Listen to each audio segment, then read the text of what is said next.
Okay, now that we've familiarized ourselves with the select to speak option, let's see what it looks like on a student's Chromebook. Now again, I need to go down to the time. I need to select the time. I need to go accessibility. And I'm going to turn on select to speak. Now you'll see down here in the corner, I have this little icon, and that means that select and speak has been enabled. Now, select and speak has a lot of different options. What our students can do is they can do two different things. So as you see here, I'm on the Stockton Unified School District district website. I went into the students section, and I have this bullying prevention information pulled up. Now, there's a couple different ways that I can do this. The first thing, I can go down to the select to speak. I can enable select to speak, and I can draw a box around what I would like read. Home, departments and programs, bullying prevention. Stockton Unified School District and the Student Support Services Department are proud to have created a useful guide for school-wide implementation of bullying prevention. And I can push control to stop. There is another way to do this, and that is that students can highlight. Students can, I gotta turn off my select and speak. Turn on select and speak. Select to speak. Okay. I can select,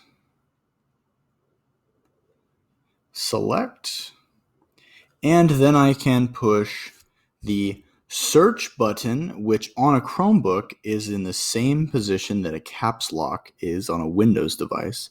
I can push search and S at the same time. Stockton Unified School District and the Student Support Services Department are proud to have created a useful guide for school-wide implementation of bullying and I can push control to stop. Several years ago.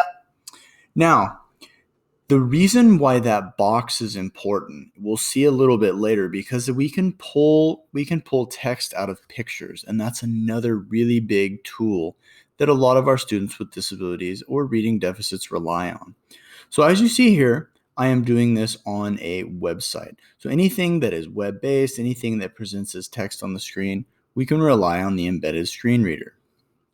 Now, if I come over here to the same doc that we were all working on together, which was the GAFE accessibility doc, this guy right here. Now, I can do the same thing over here. I can go down to the select to speak tool, and I can draw my box. What is digital accessibility? Digital accessibility is the process Control of making to stop or products, pause.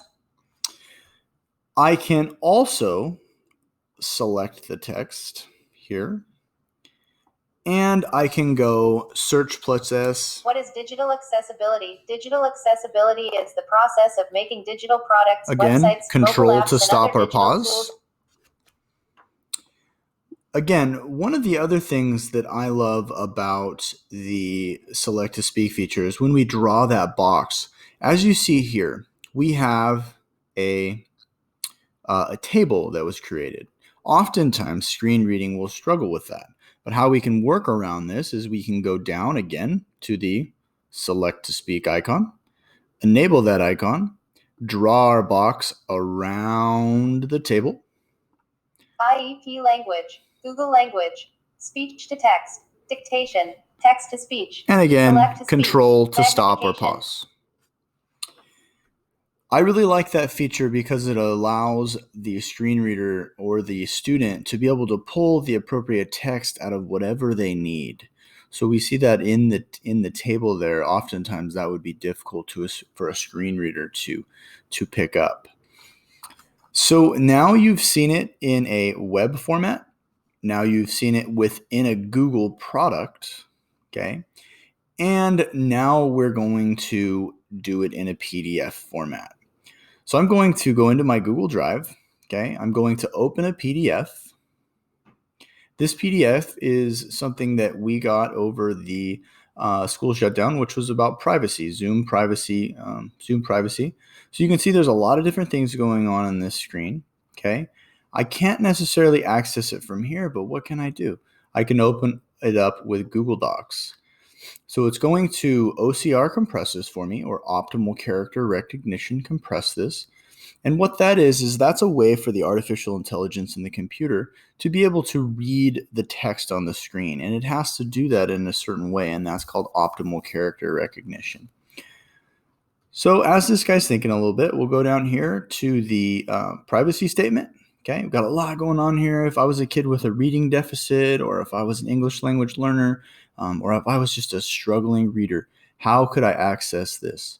Now that it's taken the PDF and it has OCR compressed it, I can do my same features. I can go down here to the select and select to speak. I can enable select to speak, and I can draw my box wherever I want. Let's take this first paragraph here. Dear Zoomer, privacy is an extremely important topic, and we want you to know that at Zoom. Again, control to pause or stop. I can also highlight the language, and I can push search plus S. Dear Zoomer, privacy is an extremely important topic, and we want you to know that at Zoom, we take it very seriously. Here are the facts about user privacy as it Control relates to stop or pause. As you can see, the select to speak tool is an incredibly powerful accommodation. This accommodation can support a multitude of student disabilities, reading levels. It is really designed to bring and level the playing field for all students. So once again, we can have it read on a website, anything that exists. Okay, search S. Bullying prevention. Stockton Unified School Control, District. stop, or pause. You guys have learned to now how to do it on a Google Doc. What is Search digital S. accessibility? Digital accessibility is the process of making Control, digital products. stop, or pause. And you guys have also learned how to take a PDF by opening it up in the Google Docs and taking that PDF, opening it up in Google Docs, making it OCR compressible, and now making it accessible to all students who may need reading support. Again, search S. Dear Zoomer, privacy is an extremely important and topic, and we want you to know. Control, pause, stop. I hope this is very helpful to you. I know that this is a tremendous accommodation for many of our students, regardless of disability or reading level. We have actually found that there are a lot of students that just prefer to read along, and it really helps them in their retention of information. I hope you enjoyed this training. Please stay tuned, as we will have more how-to videos on the various accessibility features coming at you.